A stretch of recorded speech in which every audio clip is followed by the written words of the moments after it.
I find that due to the state of emergency declared by the governor, in accordance with the governor's emergency order number 12, pursuant to executive order 2020-04 and its extensions, this public body is authorized to meet electronically. Please note that there is no physical location to observe and listen contemporaneously to this meeting, which was organized pursuant to the governor's emergency order.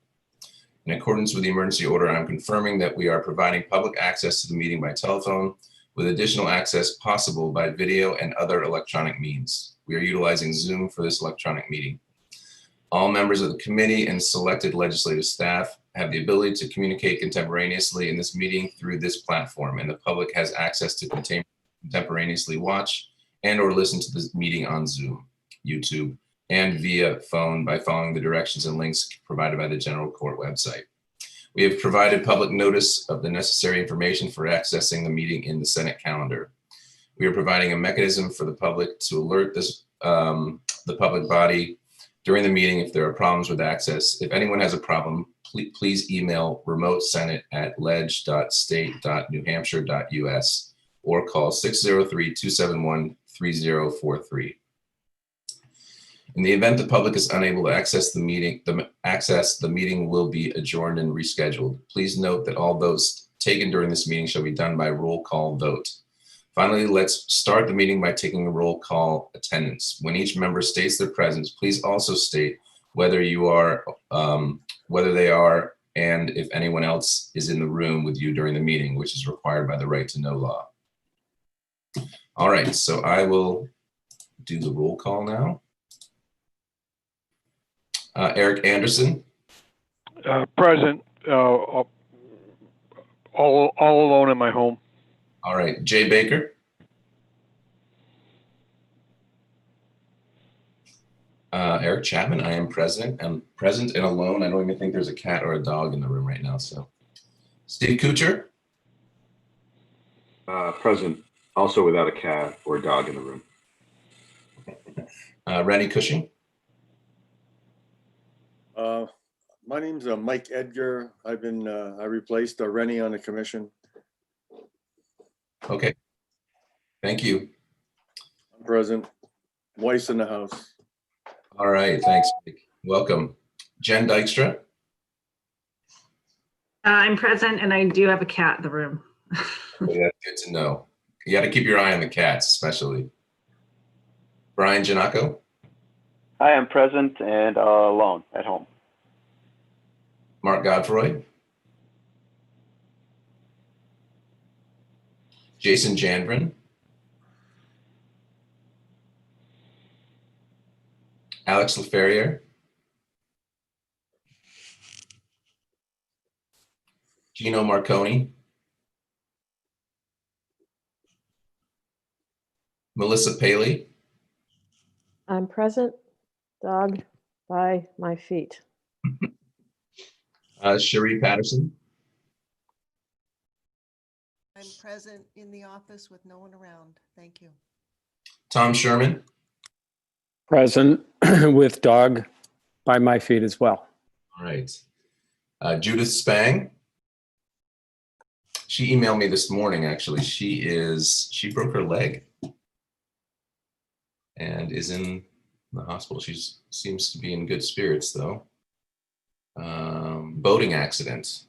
Anyway, she had a frown emoji in her email. Sabrina Stanwood. Good morning. I'm alone in this room. However, my 6-year-old daughter's in the other room and she may come into this room, not sure. All right. And State Senator David Waters. I am here alone in this room in Dover. All right. Okay, so let's take a quick look at, I might share my screen and try to find our notes from the last meeting. But maybe before we go through this, we could just maybe give people an opportunity to share any updates they want to share with the group at this point. Does anybody have anything new that they've, or at least want to announce or bring into the attention to the group while we're here? maybe Senator Waters could briefly explain how House Bill 12, I think it's 1245 is proceeding, the offshore wind energy initiative. Any meetings that have taken place are scheduled, and what's the text of it? It has relation to this discussion, but just curious since because of the pandemic conditions that everybody might not know. Sure, Mr. Chairman, I'd be glad to mention that. The Offshore Wind Commission has been constituted, and we have had 2 regular meetings. We are meeting monthly, and the first meeting was organizational, but we did receive also some reports, information, overviewing the general industry. And then the second meeting looked more closely at potential impacts and issues for New Hampshire. We elected myself as chair, Michael Berman as vice chair, Mark Liberté as the clerk, and along with Matt Maylou, we will serve as a kind of a steering committee that develops the agenda. And we plan to proceed rather deliberatively through the charge that is given to the committee, understanding this is going to be a rather lengthy process, and also trying to make absolutely sure that all constituents have a seat at the table and are heard. So first couple of meetings really have been about information, receiving information, and I'm sure that we will be wanting to hear from this body, and there will be issues that rise related to all kinds of environmental concerns about the project. We should have some clarity after the election as to what's going to happen with offshore wind. As folks may know, the president is opposed to offshore wind, and the head of Noaa that he has appointed, or in Department of Interior, is also not supportive. So we're waiting to see if the projects in other parts of New England that have been stalled by that fact can move forward and have a clearer picture of what the kind of state of the industry is going to look like after the election. So that's in a nutshell. There'll be much more report as we move along. There is going to be a website set up that will contain all the information, the meetings, the minutes, and the reports given, and the slideshows, and so forth. So that's it. Has the committee been fully propagated or populated? I believe at this point, well, I'm not sure. I'm not sure about that second fishing industry representative yet, Eric, and I will ask my aide to follow up on that. I was not quite sure, but I think everybody else is on board. Oh, okay, all right. Yep, I'm not. I know it's a it's a very large body, I think. Yeah, it's good, and it's widely representative, and everybody's been attending, and so I think we're off to a good start. Thank you. And what is the work of this commission with with respect to is this one of the 4 committees that the governor set in motion, or what? No, it's a House bill. Committees have not been meeting. We intend to, we're very similarly constituted and intend to coordinate with them, and that's something that Matt Maylou, particularly of the OSI, will help coordinate. But I think since we're in an information gathering stage and those governors groups are not meeting, though they may begin to meet. I'm not sure if there's been an update on that, but that's where we're at. Okay, thanks. All right, any other updates or anything else that anybody wants, or follow-up questions on the offshore wind work?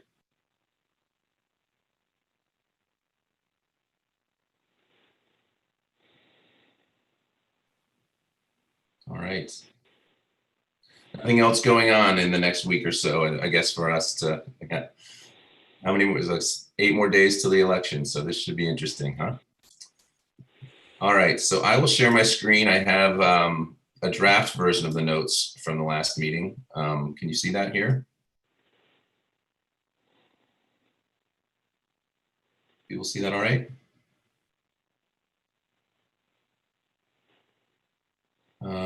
So this is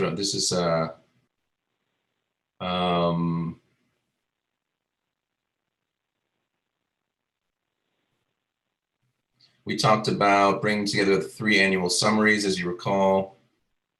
And we had done that prior to the last meeting, at least in a very draft version of that. And we had talked about putting together something that's a little bit more professionally produced. At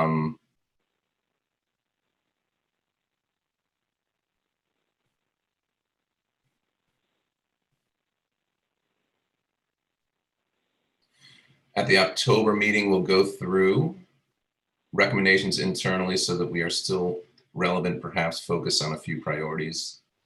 And then we talked about holding a public webinar in the fall at some point. Fall is fast moving by, but maybe it's an early winter webinar. And it might make sense to, I mean, I think after the election might be a decent time to reapproach people.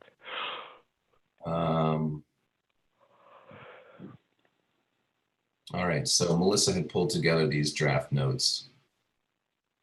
I'll send these around. I don't think that I had sent these around, so I don't think it makes sense to try to approve these at this meeting. But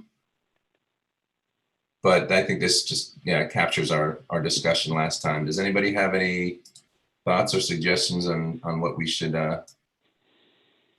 do at this point? I could look to pull together that draft version and we could look through the recommendations just to review them for discussion.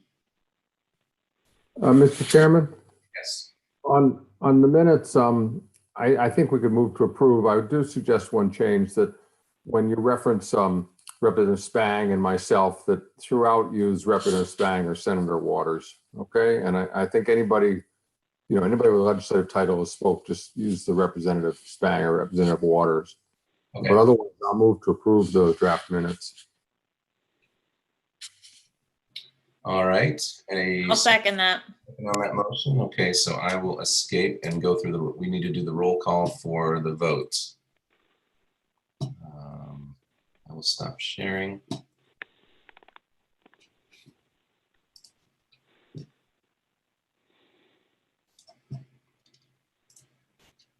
All right.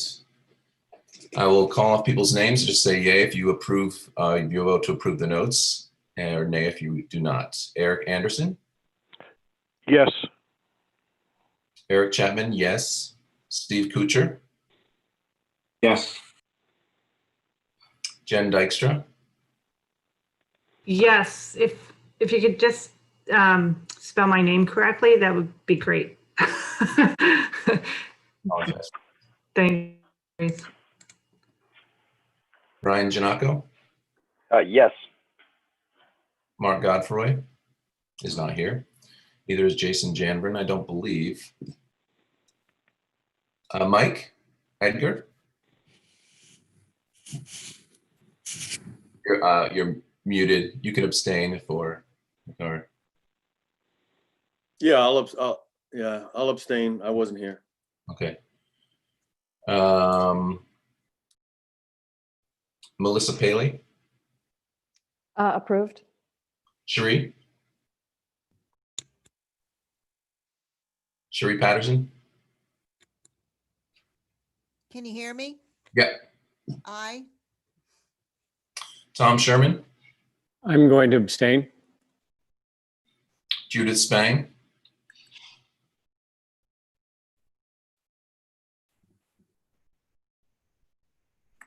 I'm sorry, Sabrina Stanwood? Good morning. I approve. And Senator Waters? Yeah. All right, so the motion is, the notes are approved with the changes that have been brought forth. So I will make those changes and send those to Michelle Lemos, and we will get those posted. Okay. So I think what we could do now is, I guess, any suggestions on I think I can pull together that, I can pull up that report and show it to folks if we can go through the recommendations. Does that make sense? People want to do that? Or would you rather have a general discussion on our overall plan? I'd like to look at the recommendations again. Okay. As a refresher. All right. I thought you did a good job of pulling everything together here, putting it all into one document. Thanks. Let's see if I can find it now.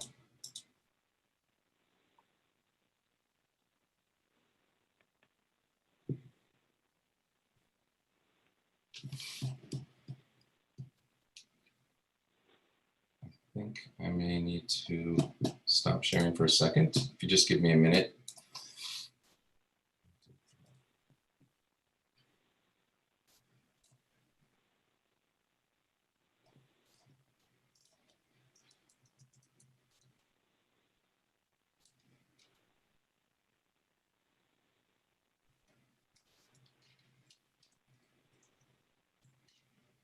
Do you want me to send it to you? I'm looking at, I have it on my desktop here. Be great.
Received it yet.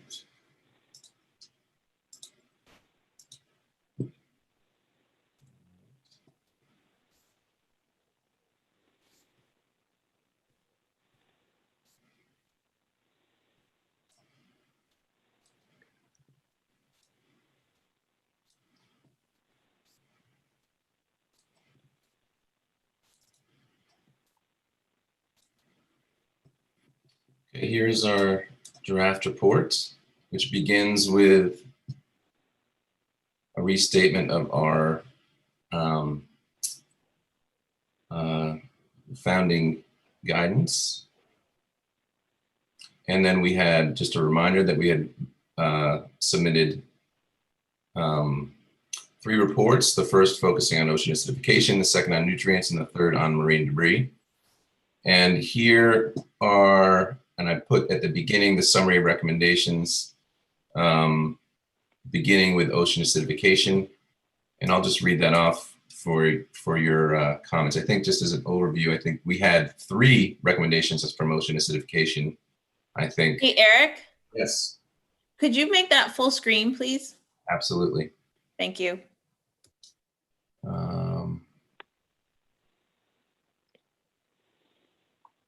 Let's see. Not sure how to do that with this. Larger.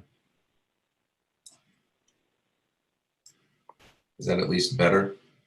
Yes, thank you. Okay, so we had quite a few others and nutrients. Let's see, 11, 12, 14. And then in marine debris, we had 9. Okay, so ocean acidification. The first was develop a monitoring plan to improve our understanding of omega variability in New Hampshire waters and where these vulnerabilities overlap with biological processes. related to ecosystem services such as oyster farming, oyster restoration, and fish biology. Although both state and federal investments have resulted in improvement in our monitoring efforts, further investment to implement an ocean acidification monitoring plan will be needed in order to identify trends and potential impacts to our coastal waters.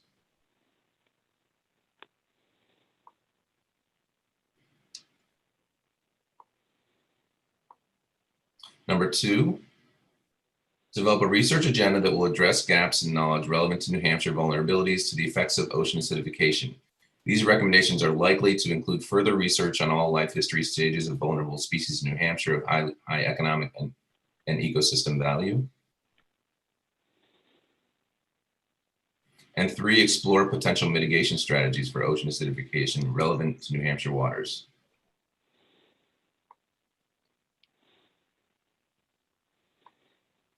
I think we nailed it on that first one. I think those 3 are really comprehensive and cover, I mean, certainly and I think circling back to our previous discussions, I think absolutely worth revisiting and representing, I think, because these are still going to be important to highlight and take any opportunity we can to reframe these and put these forward. Any thoughts or reflections on any of these from people? Yeah, Eric, this is Steve. These were in 2017 that these came out, correct? Yes. And I believe through PREP's efforts that they're considering OA as part of their overall monitoring plan development that Call is leading. Okay. I think that one's getting addressed to a degree. I'd want to kind of circle back on that one. But for the UNH folks, I'm wondering, has there been any effort at UNH to kind of address this research agenda that was highlighted as an action item?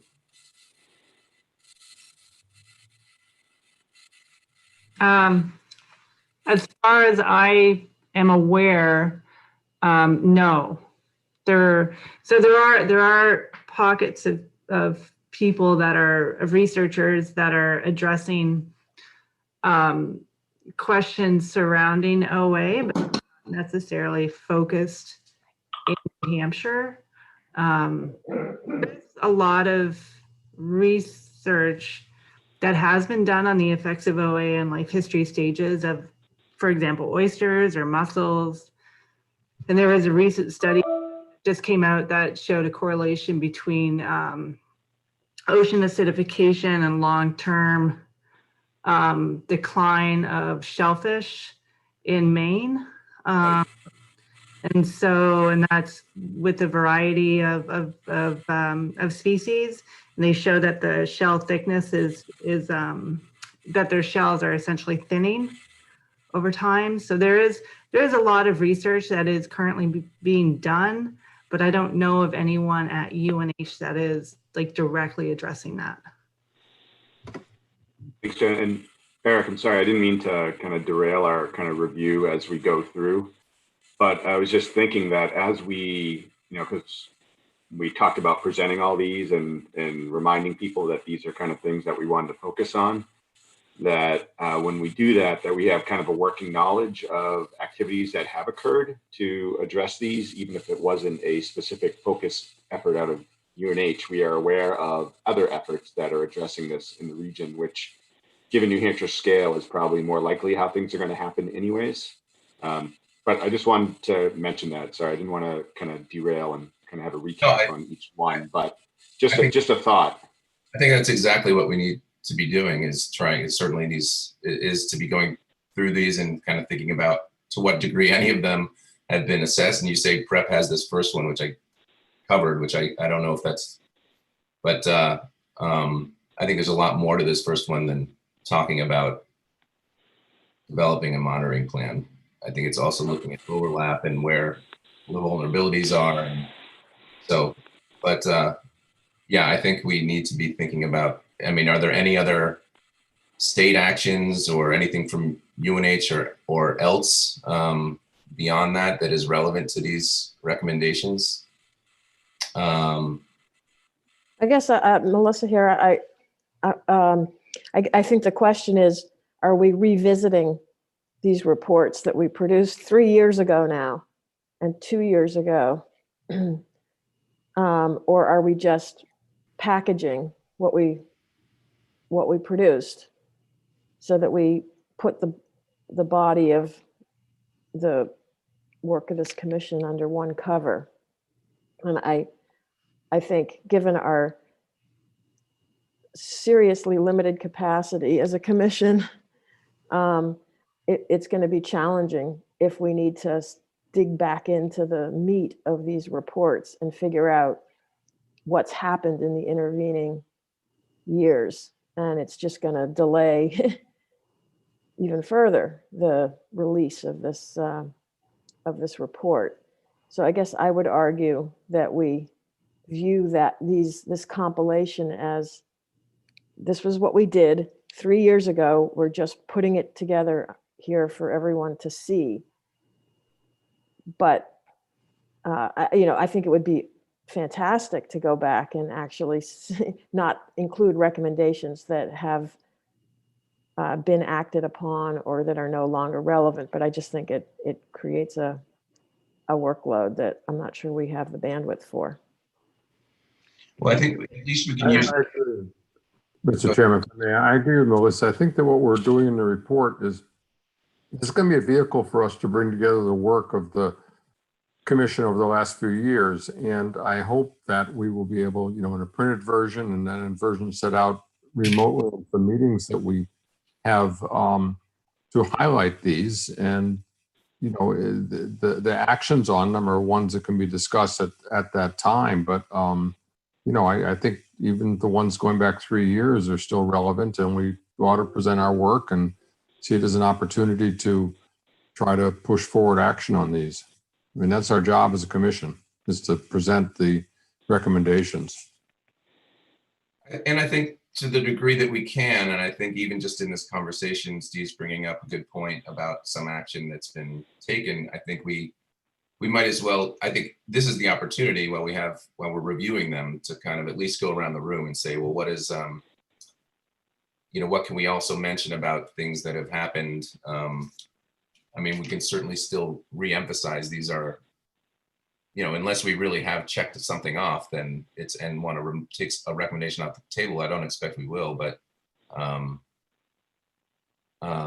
at least having some information and doing some effort to try to contextualize our recommendations with some information about any steps, if there are any, to discuss that can be included as action since we've made this recommendation. So I think let's just keep moving through this. I think that's a great point about, and maybe a good question about UNH or other other actions that might be relevant to these recommendations that we can use when we frame these and present them. And Steve, maybe you can maybe provide a few sentences to summarize what you just recommended, what you just brought up as what prep is done and how it's addressed this first one. That would help. Yeah, I can get some verbiage for that. That's great. Thank you.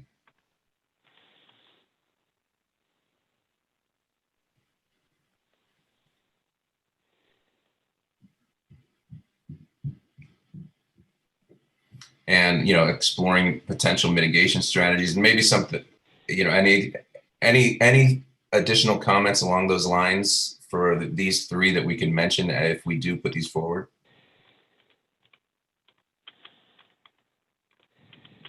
I don't know of any specific New Hampshire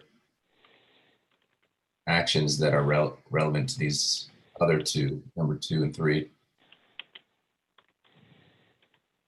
Jen, do you know of any? Exploring potential mitigation strategies relevant to New Hampshire? No, there've been some a few studies in Maine that have explored that using kelp, and also eelgrass out on the West Coast, but not to my knowledge in New Hampshire. In developing a research agenda, Yeah, I don't know. I mean, I was also kind of wondering if it might make sense to just under this kind of have bulleted points where at least we could say, you know, prep is also is addressing these concerns, and other, if I might be able to see if I can find out what else is going on in New Hampshire in terms of addressing some of the effects of OA. But again, to my knowledge, I don't think very much is happening right now. So. Okay. All right, let's move on to nutrients. Recommendation 1, US EPA and New Hampshire DES, UNH, PrEP, Great Bay NER, and others should continue developing more comprehensive, continuous, and coordinated monitoring of water quality parameters and ecological indicators throughout the Great Bay Estuary, as per the recommendations of the State of our Estuaries 2018 report. So more monitoring. I guess that's certainly a theme that came out in these first 2 years of work that we put in. And again, that might be a way to highlight the continued activities of PrEP. Just a little thing here, Eric. I would recommend when we use an acronym like SWA and PrEP and so on the first time to spell it out. Yeah.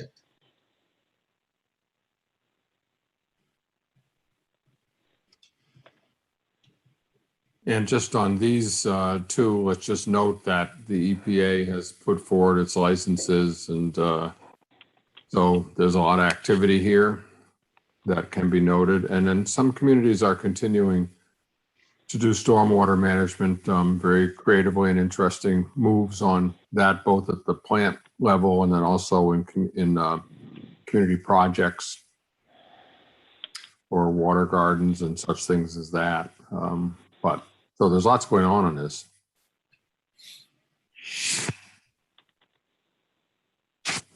Number 2, encourage systematic state and municipal investment in stormwater management measures for capital investment projects in areas with extensive impervious surfaces such as roads and public facilities. So the acronym. The next one.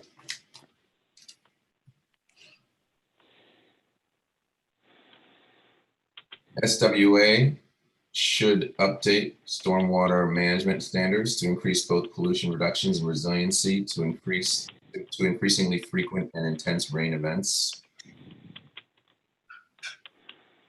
Still relevant? Anything to add to any of these?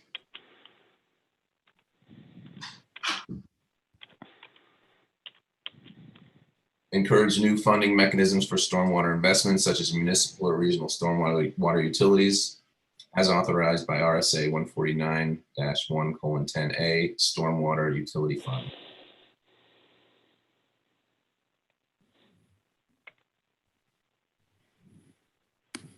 Eric, just briefly, I'd have to think about each of these, but everyone so far, there's been some sliver at least of activity relevant to it that is somewhere up in my mind that I know is happening. Or there's been some progress on. So, okay. It just with the stormwater activity, there's definitely a lot that has been going on. So some of these, or almost all of these, have been not addressed, but at least touched upon activity-wise to an extent. Okay, well, good. Well, why don't we just keep reading through these, and we can get continue to kind of like run our minds over them and think about as you are, you know, relevant things that we should organize ourselves around and bring forward as we think about presenting this. And we're going to have to think about it, you know, how we're going to gather all of this information from folks around the room so that we can organize a presentation so that we do this justice. So But that's good to know that as we're running through these, there's something around each of these that's talking about, you know, connecting this to work that's already done or being done. And I guess we have to think about what is our intended response. We want to make people aware that we made these recommendations, things are happening, and, you know, highlight, you know, represent either summaries of these recommendations. I mean, I think that's other, you know, what are of this body of work, what rises to the top in terms of, you know, super recommendations or meta recommendations for all these reports. Maybe that's something else we can think about. 6, require stormwater management improvement in private redevelopment projects involving parking lots, shopping centers, and corporate buildings. 7, develop regulatory and/or incentive mechanisms to expand and enhance vegetative buffers throughout the coastal watershed.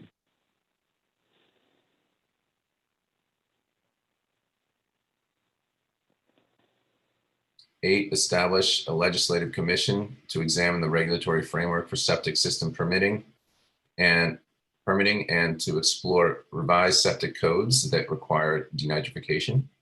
I have a quick question on that, if I could, on 8. Yep. It's Tom. One of the issues we have along the seacoast here is we have old septic systems that towns have not been willing to necessarily hold accountable for their inadequacy. And we have that up and down the seacoast, and some of them are contributing. I believe DES has actually done some studies on this, the amount of human waste as opposed to wildlife waste that has been going into our waterways as a result of inadequate septic systems. So I was just wondering if this commission might also look at existing, not just for septic system permitting, but also existing septic systems.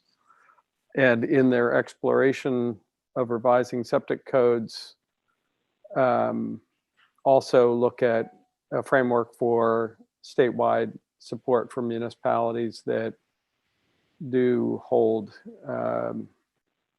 existing septic systems accountable for their leak or whatever. I don't know what the proper term is. Somebody from DES can correct me on that. Whenever we tighten restrictions or regulations, it typically comes with a price tag attached. And would just love the commission to look at ways to support that work financially as well. Well, one thing that Melissa here, that another one of the many things that have happened in the intervening years is that there is a septic system study commission, shoreland septic system study commission, that was established by Representative Spang and chaired by her. And we're actually just this week finalizing our final report. Oh, good. And this has been an excellent group of stakeholders, from installers and designers, septic system installers and designers, to representatives of the real estate and banking industries, and municipal representatives, and several other state representatives. So it's been a very, DES has been extremely involved. So it's been a very productive commission, and the final report of that will be available in the coming weeks. So I don't think there's, again, as I sort of was arguing before, I think we should just leave these recommendations as they are. But when we get to the point where we're actually having meetings and discussions and so on, we can, we can update people with a substantial amount of work that has happened in the intervening years since these recommendations were made. Okay. Number 9, provide support for a regional stormwater inspector for Southeast Watershed Alliance to provide technical assistance and compliance review to highly developed municipalities.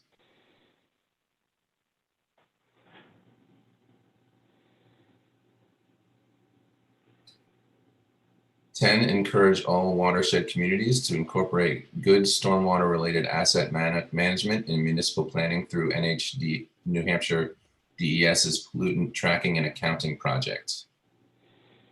ETAP.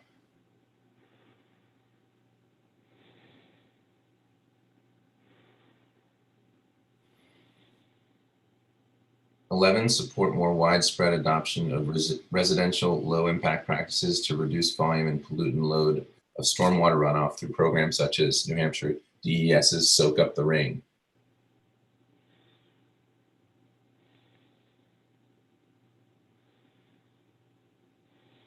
12, improve understanding of nutrient flows in Hampton Seabrook Estuary.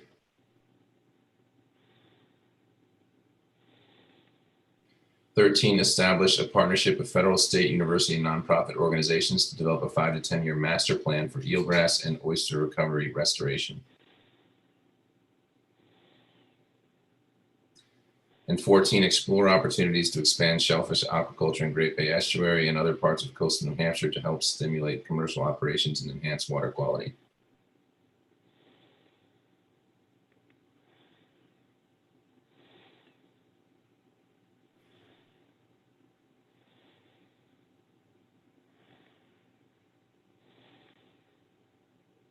Any comments about any of those remaining ones? All right, then let's run our minds over marine debris.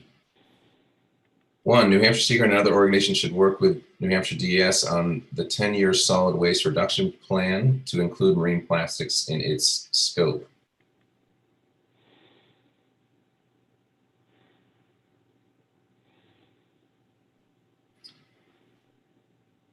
2, single-use plastic, including bags, utensils, straws, and polystyrene foam, is a significant source of plastic pollution on New Hampshire shores and in the environment.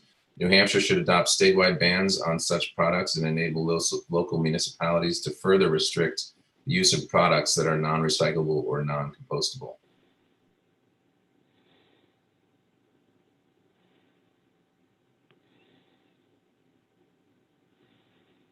3, given the challenges and increasing costs of recycling and solid waste disposal, New Hampshire should collaborate with neighboring states to adopt through legislation an extended producer responsibility policy that shifts the cost of plastic disposal to companies that produce it.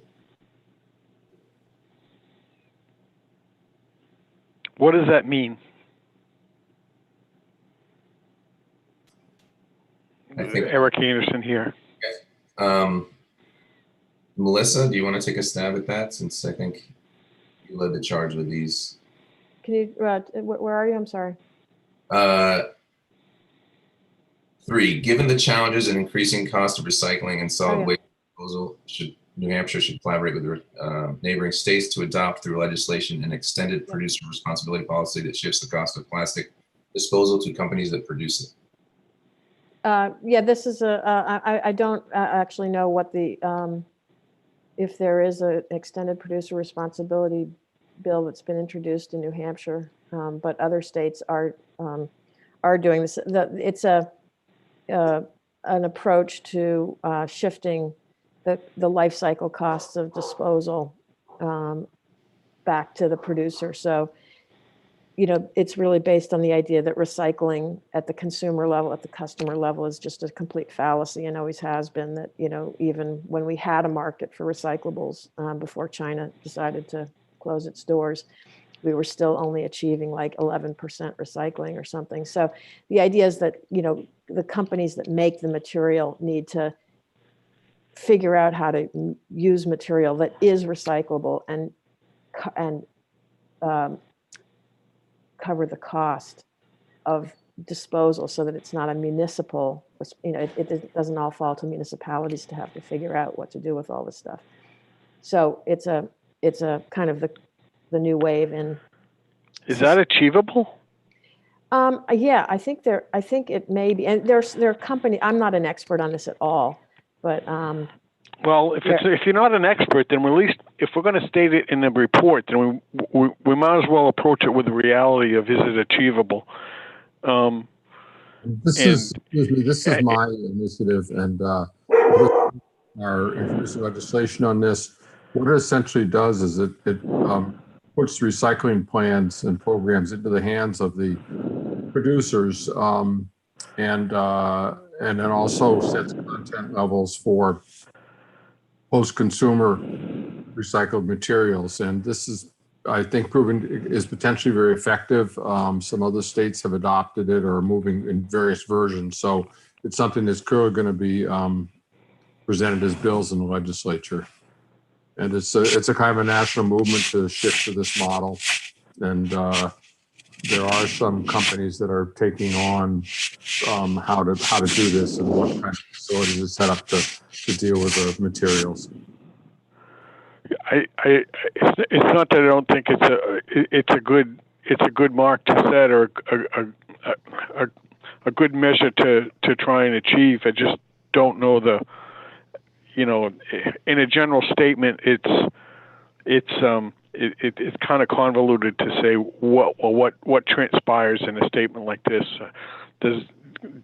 Generally there's a cost involved, and that would be from the manufacturers to come up with some type of. And I don't imagine those costs would be going down. They would increase the cost of these products to the consumer with, as you stated, some type of recycling component to their products. What we might do is, this is something that is going to be considered, and there's going to be legislation on it. There's a lot of national work on it, and it can work. But I think in terms of, you make a good point about here that perhaps we should consider collaboration. So that, essentially this is, of course, the policy recommendation the legislature's appropriate will or not act on. So our commission might say we should consider that, which I would hope we would, because it is one way to deal with plastics that may probably prove much more effective than deposit laws or other things like that. Yeah. No, I wouldn't have any objection to that. It's just how rigid this recommendation is going to, present itself in the report. So I think here it's really kind of a very general recommendation to explore these with neighboring states. It feels, fairly, I guess appropriate given the scope, I guess, of at least this particular recommendation. No, I would agree. It's just a matter of, I want to be a realist to say how would this develop, and if it was to be a legislative issue, consideration of legislative consideration of legislative action that would tend to this particular issue. That's all. Yeah.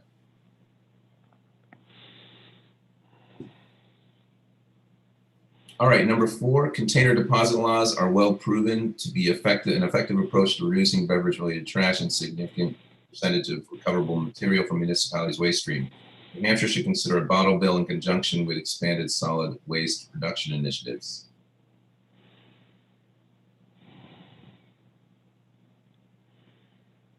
Five, New Hampshire DES, New Hampshire Fish and Game, New Hampshire Sea Grant, UNH, and other organizations should seek support to further research ambient microplastic levels, pathways for microplastic transfer through ecosystems, impacts of microplastics on the marine food chain, including plankton, and potential human health effects from consumption of fish and shellfish.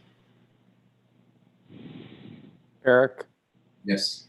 Just back up in 4, is that number 1 supposed to be there, or is that a typo? I think it's a typo. This was really just a cut and paste exercise. So there are a few glitches in here.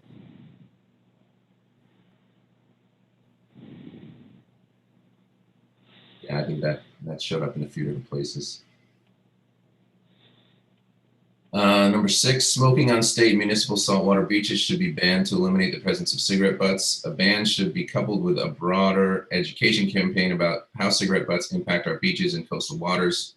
Under House Bill 139, 2019, rulemaking should proceed to ban smoking on saltwater state beaches. Further bans should be considered at the municipal level.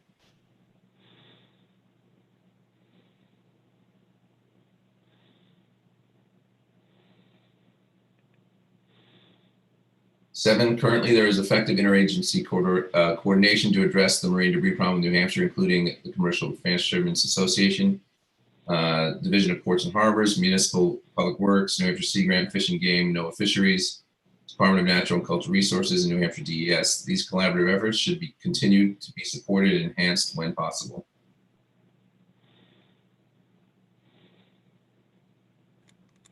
Eric, this is Cherie. Can I jump in here, please? Absolutely.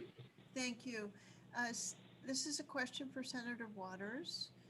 I was wondering if the bill that was put on hold last year is going to be moving forward this year for having a additional cost for commercial fishing licenses to help us deal with derelict fishing gear.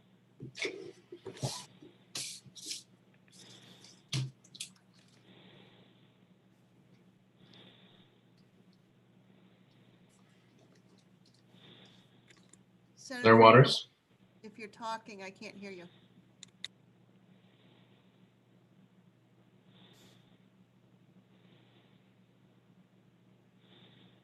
Senator Waters, are you muted, or you may not be there?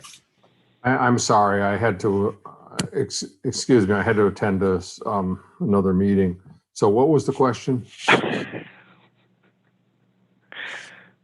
Cherie, you want to re-ask? Oh, now we lost Cherie. Was there a question to me, Eric? There was. It was a question. If you'd What's like. that? Yeah, Can Senator you hear Waters. me now? Oh, okay, go ahead. Can you hear me? Yeah. Okay. Thank you. Yes, the bill that you presented last year for derelict fishing gear funding, where there was going to be additional costs associated with licensing of commercial fisheries that would be placed forward to derelict gear funds. Is that going to be moved forward this year? I hope so. Okay. I just want to make sure. The discussion in the legislature about how bills are going to be introduced, and then whether there'll be a super joint body rules committee to determine which bills move forward, or whether we have joint hearings of both bodies on bills, or whether we put together omnibus bills, is still very much up in the air. And so it's just very hard to know right now what is going to happen. I will introduce that bill again, but it's just really unclear as to how the legislature is going to proceed. Okay, thank you very much. David, I would be happy to co-sponsor. Thanks, Tom. All right, recommendation 8, New Hampshire organizations and agencies should explore more opportunities to coordinate and implement NOAA's 3-state Gulf of Maine Marine Debris Action Plan. Ignore the 2, that's another typo. A glitch. The Senate bills do appear in our 9th recommendation. With respect to derelict fishing gear, the Commission recommends reintroduction of the Bill 712, derelict fishing gear, and reintroduction of Senate Bill 728, the Coastal Program Bill. The state of New Hampshire should seek and or provide funding to conduct marine surveys to identify hotspots of ghost gear and provide for their removal. If some of these, there's definitely, it's nice to see, and I think hopefully people are recognizing that these do connect to actions, or at least attempts to take action. The next bullet, work with fishing industry to explore methods for improving compliance with existing laws to prevent intentional cutting or abandonment of fishing gear and encourage proper disposal of derelict gear. New Hampshire Fish and Game should coordinate with the fishing and aquaculture community to develop recommendations requiring harvesters to reduce, collect, and dispose of derelict gear. And the last bullet, explore establishing standards for plastic coating and other plastic components of lobster traps that would be more durable and resist degradation.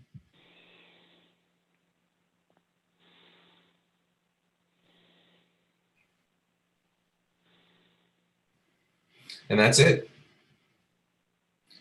So I'm wondering if now we could talk just briefly about, so what do we do? What are the next steps and who's going to take those steps? If we're thinking about packaging this up, there's more work, there's some typos, there's some other things that we need to include, but I think we're going to represent these and then maybe qualify them in our presentation with some information. Maybe it's just a general overview that, and not recommendation by recommendation, but acknowledging that some of these recommendations have been addressed to some degree in different ways by many different people and groups. But when and where do we envision ourselves presenting this? That's a question I'd like to throw out to the group.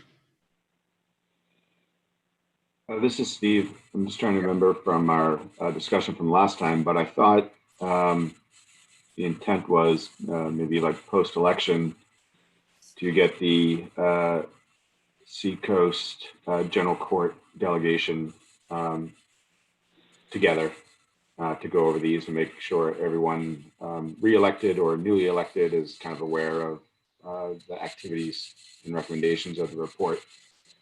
That sounds familiar to me, but I thought we mentioned something like that. So that would pull them together at the meeting after the election, present what we're doing to them. And is there follow-up to that to the larger group? Senator Waters or anyone else want to kind of refresh our memories here on?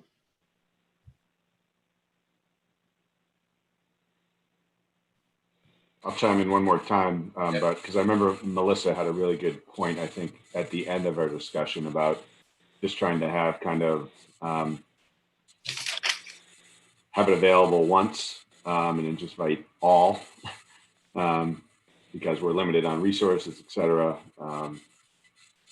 And then maybe having it recorded and then available for future use by others. To get information out to other parties.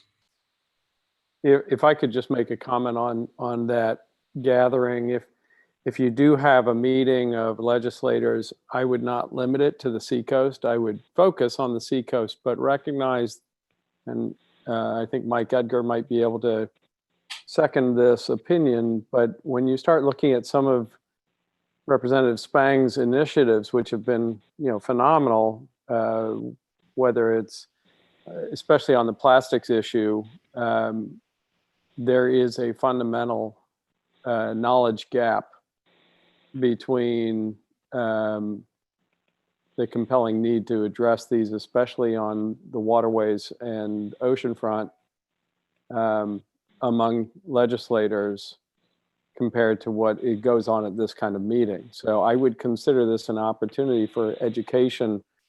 So I would broaden it out to the general court, because everybody's going to vote to kill these bills as they come through, as Senator Waters and I and Representative Edgar and Representative Spang have noted, and every opportunity for education as to the compelling need, whether it's a ban on smoking on the beaches or looking at plastic straws, plastic bags, or even fishing debris. Education of the legislature is fundamental. Without that, it's going to get killed every time. At least that's my take on it. Mike, did you want to chime in at all, or Senator Waters? Well, I'll say something quick on that. Thanks, Tom. Yes, so the resistance is amazing and pretty vocal to almost any change, especially if it's considered a regulation. So I think any type of education that can be provided to show the people the reasons why these are being, suggestions are being made is very important. Thank you. Yeah, I could just want to add that I really support that idea, Tom, Senator Sherman, because what we've found, I think a number of us are hopeful about, let's say with the Septic System Study Commission, is, of course, septic systems are a significant source of pollution here in our coastal and estuarine region, but they're also a big problem on lakes and ponds and rivers throughout the state.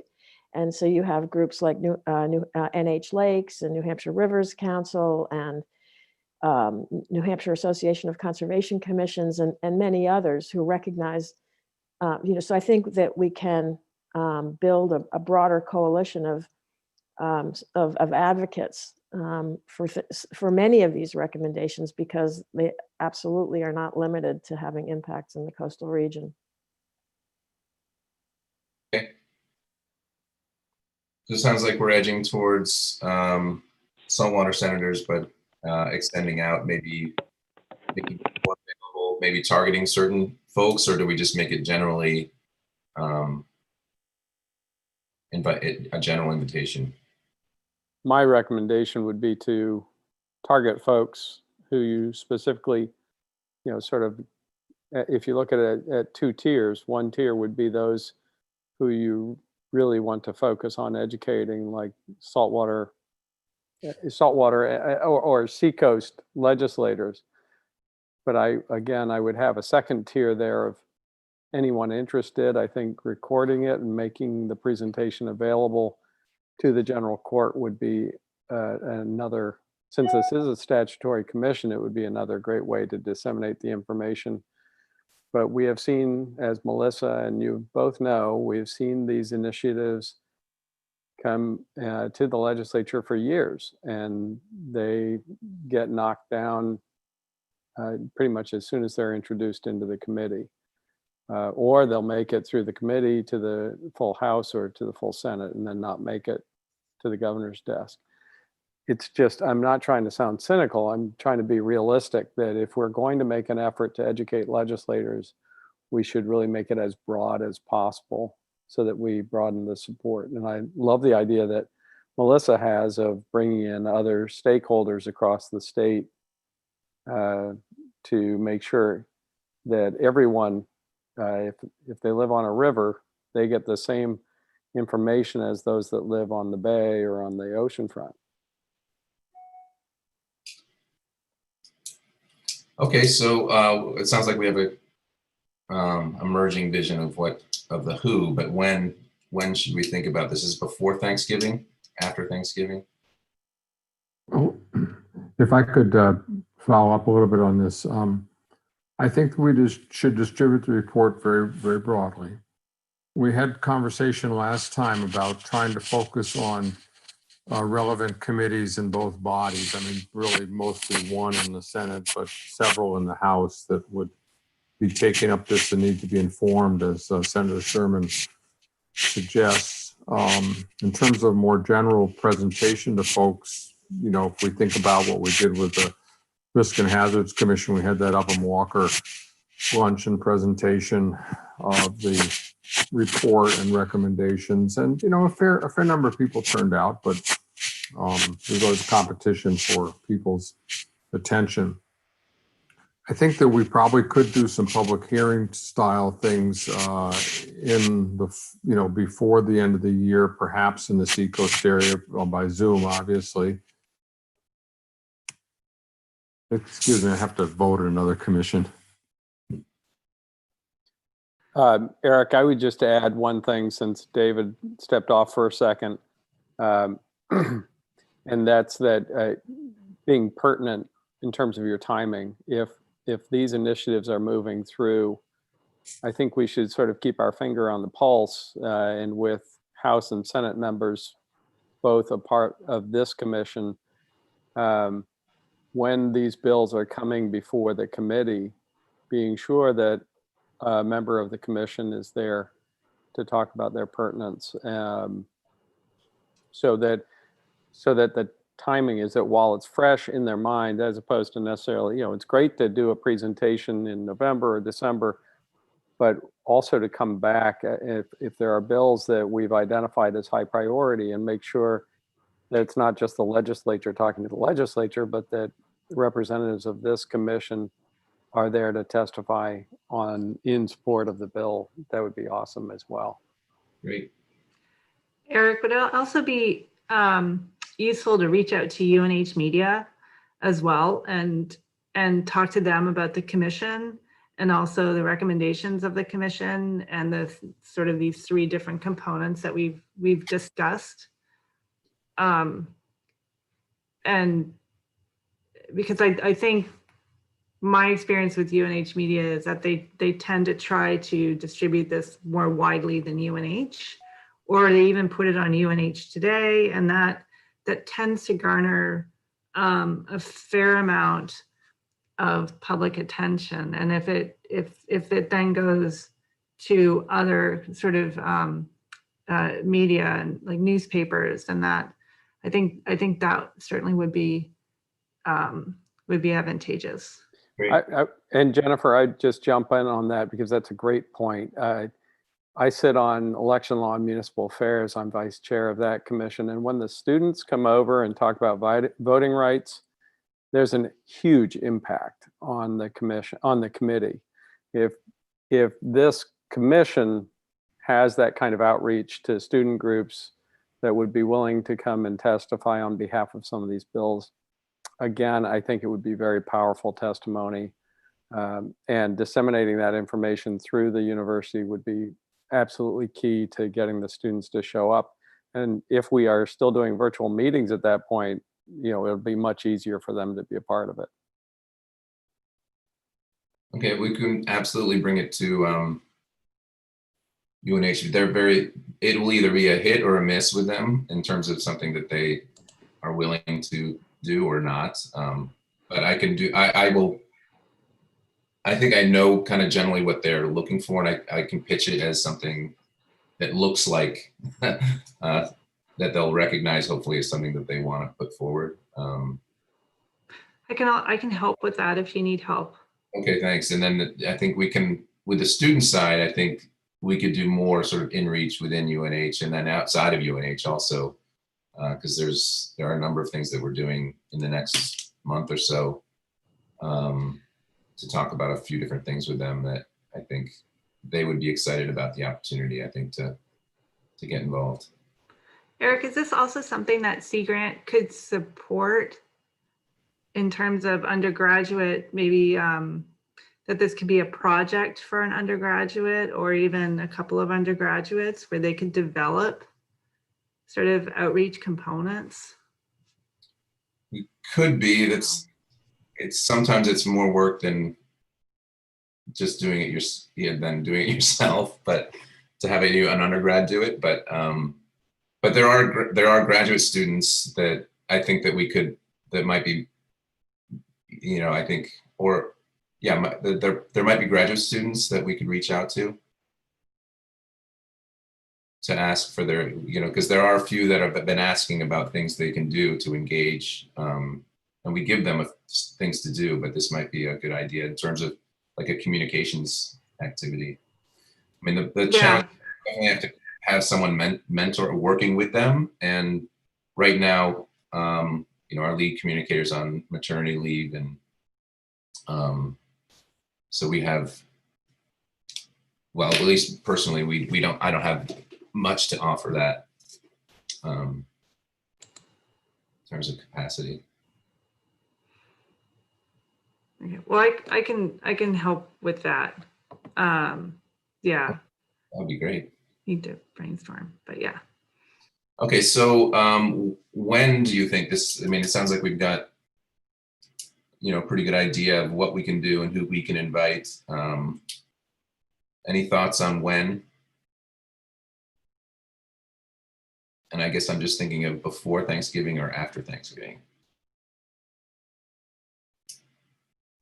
I think at this point, with the election and whatnot, the window between that and Thanksgiving is probably pretty tight. I would suggest maybe very early December.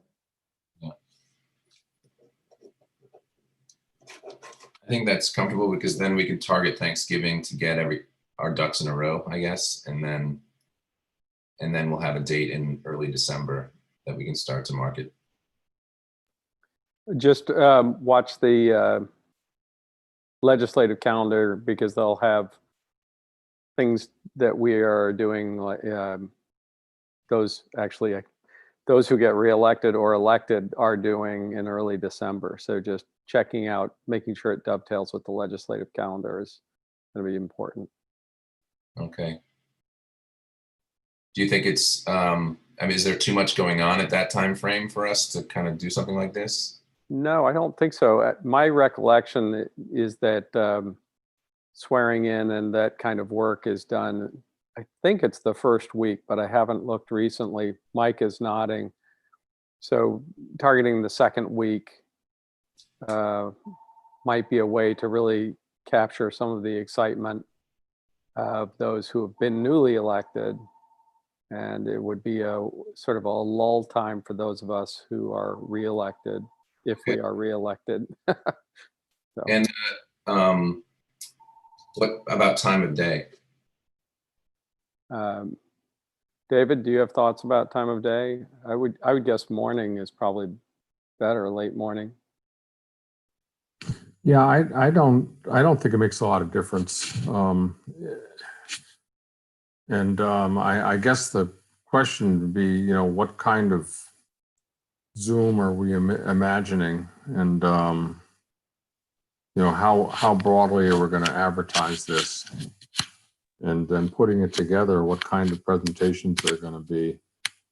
Is this something, Alan, that you would support from your technical person? It depends on how the Senate president wants to, like, if this is going to be a part of the commission, I think that it would be fine as long as we don't need it for anything else during a period of time. I think that the time that Representative Egger had nodded his head to, beginning of December, swearing in ceremony.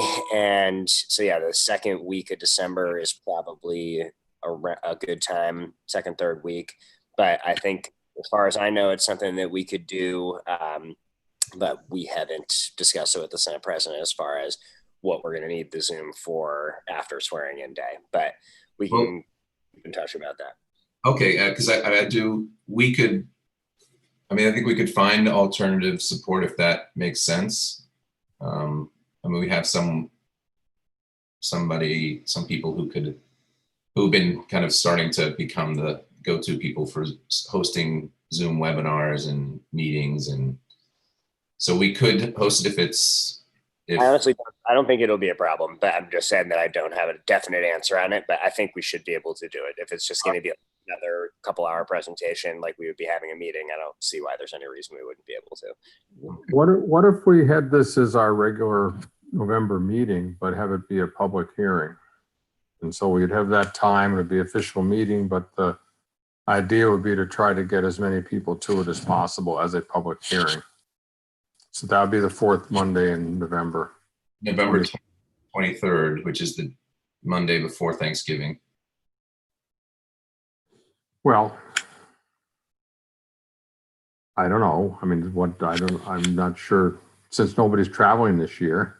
I'm not sure that it makes a whole lot of difference. I guess my only hesitation is that I think it's gonna take a little bit of work to get the report in order, and then to organize ourselves around this. And it kind of feels like that second week of December for a few other reasons. Maybe people are sworn in, they're kind of ready to go. I guess that, to me, that feels a little more. How about this idea? How about, this is might be problematic in terms of what the Senate and House plans are for January, but we might take our November meeting to be a planning meeting for the public for the hearing. Yeah. And that's what November would do, the report. That would be the planning meeting for what we're going to do and how we're going to do it, and other potential publicizing of it, the plan through media and so forth. Yeah. And then we wouldn't have a December meeting, but perhaps our regular January meeting would then be the public hearing meeting. The question there is what is the House and Senate going to be doing? But it might be early enough in the session that we would be able to capture that Monday morning, January, whatever it is. So we'd have the webinar the second week of December, no December meeting, and then the January meeting would be. I'm sorry, could you? What webinar? I'm sorry.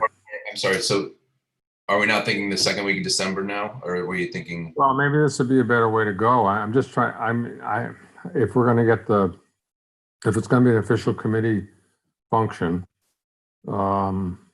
and there needs to be time to get this all set, that maybe we should try to, and I mean, I think people are going to introduce the legislation they're going to introduce anyways. And they certainly won't have started to look at it by the end of January. So we could just shift our schedule to what might be more realistic in terms of getting legislator attention. I'm just not sure we'll get any legislators really to pay much attention in December. I also think having the November meeting to figure everything out will probably be you'll get much more figured out then, because the election will have happened. The Senate and the House will have somewhat decided on what kind of schedule they're looking at and when committees are going to meet. And so I think that sometime in November, after next week, you'll probably have a better idea of where things lay in that regard.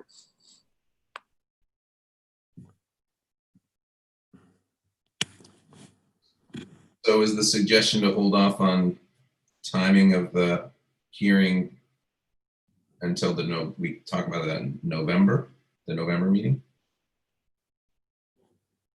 So I would think the November meeting would be, we'll have a report that will be ready to print up or, distribute electronically or both.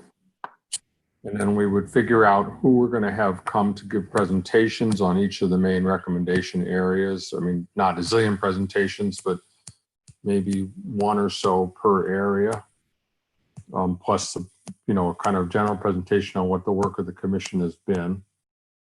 And get that all planned, and then have the public hearing be on our regular meeting time in January. And that'll give plenty of time to get it in some of the legislative calendars, and at that point, people in the House and Senate will know what committee appointments they have. Okay. Yeah, I agree with that, David. I think that makes a lot of sense. It also gets your this presentation meeting. It looks like it'd be January 25th would be our next meeting. So it would also, all the legislature would be organized by then. We would be much closer to any pertinent hearings on bills. So it sort of makes it more timely.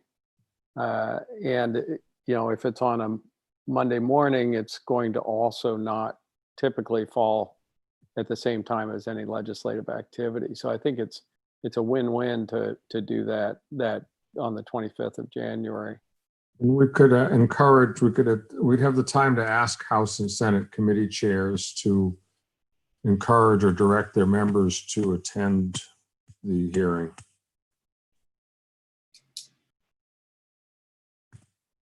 Any other further discussion on that, or should we just hone in on January 25th for the hearing?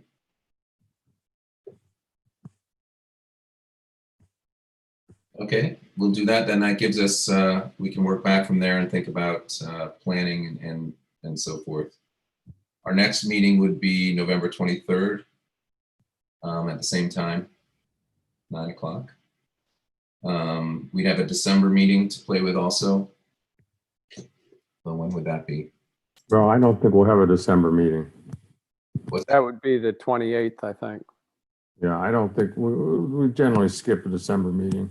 Okay, so we will have a meeting on the 23rd. That will be a planning exercise for our January meeting. In between now and then, I think we'll pull together another draft of a clean draft of the recommendations and the overall compiled report, send it around for folks to look at. And yeah, that gives us some time to think about the format and how we want to support and then execute the hearing on November 23rd. And I would think we'd have an opportunity in January then to go on some radio programs. Certainly WTSN Morning Mike would have us on, a couple of us.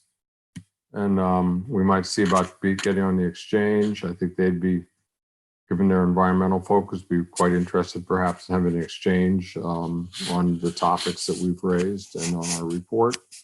And there might be some other opportunities as well. I think getting Seacoast online, You know, I'm sorry. David, I was just going to chime in that Seacoast Online, I think, as a public service announcement, or as some, even doing an article on this, they would probably be very interested, given that it really is their catchment area from the bay all the way around to Seabrook, that they're the ones who cover that whole footprint.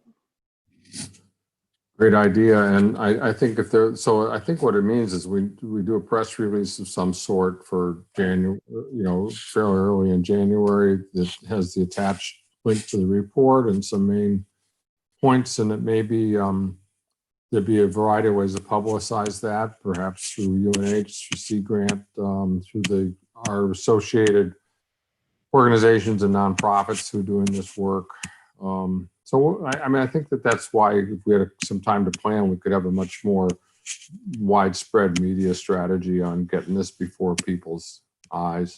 Can we make sure, Eric, that that's on the agenda for the November meeting, media strategy? You know, we might be able to have, I don't know if Alan thinks it would be appropriate, but we might be able to have Marina just sit in on that part of the meeting to listen and see if she can give us, Marina is the communications person for the Senate, see if she can give us some pointers on that as well, some suggestions. Go ahead and say probably not, Senator.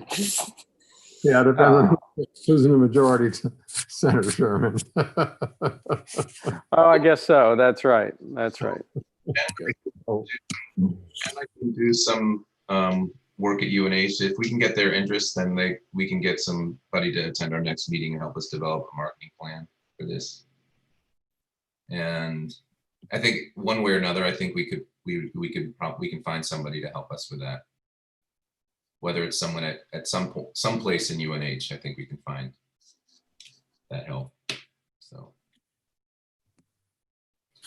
sounds good. I'd like to suggest that in addition to all of the planning for the workshop at next meeting, that we sketch out the 21 topics that we want to dig into so that we can do some advanced thinking about presentations and invitations to people to, you know, so that we reconsider the list of topics. I'm not even sure where that list is, but if you could dig that out. I'll dig that out and put that into the notes for this meeting, and then when we send that out for review, people will have it. Because I know it's in the notes in previous meetings, but I don't think so. We'll have that. And I think what I might try to do is try to scout out maybe a graduate student or someone who can maybe help with some of the things that we're talking about. Because I think we need some more capacity to do some of the work that we're talking about. So, all right. So with that, okay, David. Sorry, go ahead. Senator Walker. Eric, on the report, what is our? I mean, we don't have the funding and the capacity that we have with the Coastal Risks and Hazards Commission report, obviously, but I wondered what the capacity might be to have some help with design and, you know, be able to put in charts and graphs and those things. So it's just not a plain text version. I think we could get some help I don't know about the charts and graphs part. That's a little bit extra. That's going to take some R&D potentially. I think layout would be something we could do. We could do that. New Hampshire Sea Grant could help with that. Well, I was thinking as much cut and pasting in from some of the presentations we've received.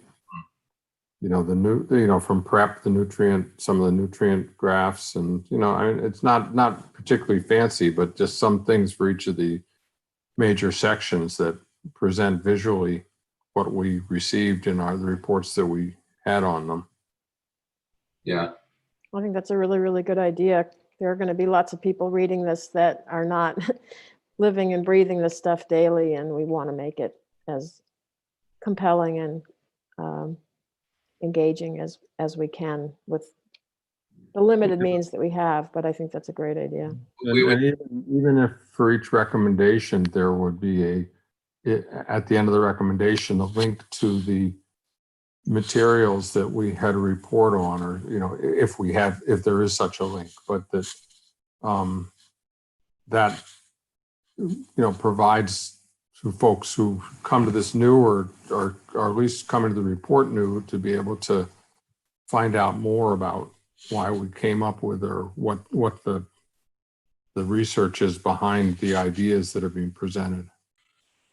well, let's think about that. If we are doing something in January, that would buy us some time to, we need the report by early January, I would think, right? So we have between now and the new year to do so I think I think we need to be thinking about, well, who can do that? And if we don't have anybody who can do that, because it's going to take someone from the commission to spend time with whoever's doing that to make sure that, because you have design expertise, but then the content is going to be, he's going to need some, a seat at the table in producing that kind of document. I wonder if Surfrider or the Ocean Foundation, if approached, might be able to put some funding into this. Yeah, I mean, if we think of how much it costs, I think we can, or who would we? I think even if you have someone to do the design, you're going to need someone to help with the content. So I don't think you're going to outsource like this to a design with the tables and the charts and all that stuff. It's going to need someone from this commission, I think, to work with them. If you can find somebody to, who can do the graphic work and the formatting and that kind of thing, I'm happy to having co-authored 2 of the 3 reports. I have, pretty good handle on where the material is, and and again, this isn't going to be the Coastal Risk and Hazards Commission scale design. Let's just set our expectations realistically. But I would if you can find that person to do the work, I'm happy to coordinate on the content. Yeah, and I think that we could probably provide some of the funding if I get someone to write a proposal, like Senator Waters or something, to write a little proposal. Yeah, this is Steve just chiming in, since Coastal Program was providing some of the funding and technical support for the Hazards Commission work. Yes, the graphics work, you need someone, and Melissa, thank you for volunteering, to provide the content and, this should be a call out box, etc. That's the heavy lift. The easy part is finding, well, not that easy in New Hampshire, but a little bit of cash flow for the design work.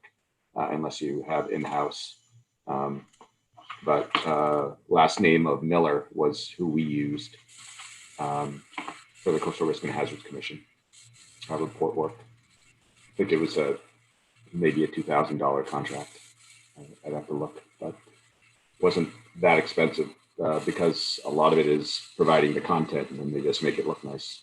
And that might be, if that person has experience with working with, a commission and taking a report, then they would be prepared to do this for us. And if it's just a couple $1,000s, I think we can get that. I'm pretty sure you'd probably be able to get it for that amount. For the length of the report that we're talking about, and that we have someone or multiple people that are going to be helping, making sure that the content is right. And is it that the name was Miller? Or maybe you can send me that, or if you have any information, that'd be great. Yeah, I'll send it to you.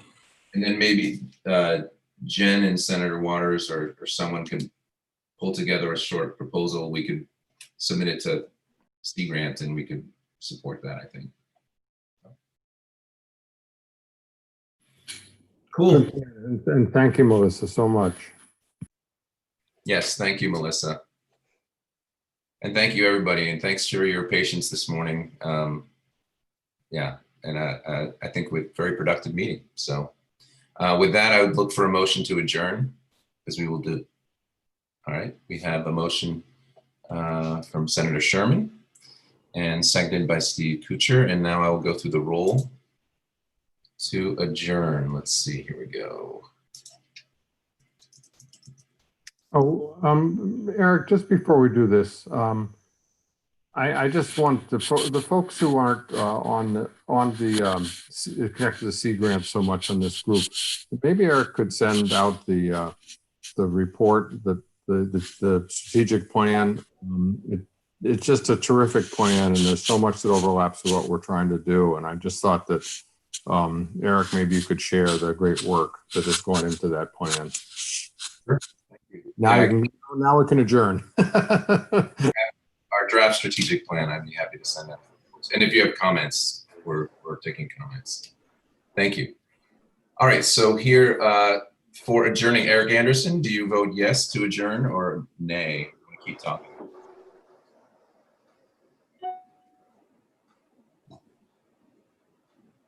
Maybe he's might have missed it. I think we lost him. Okay. Eric Chapman, I vote yes. Steve Kuchar? Yes. Jen Dykstra? Yes. Brian? Yes. Yes. Oh, thank you, Brian. Melissa Paley? Yes. Cherie Patterson? Yes. Tom Sherman? Yes. Sabrina Stanley? Yes. And Senator Waters? Yeah. All right, we are adjourned. We will I meet. vote aye also, Mike Edgar. All right, thank you, Alan.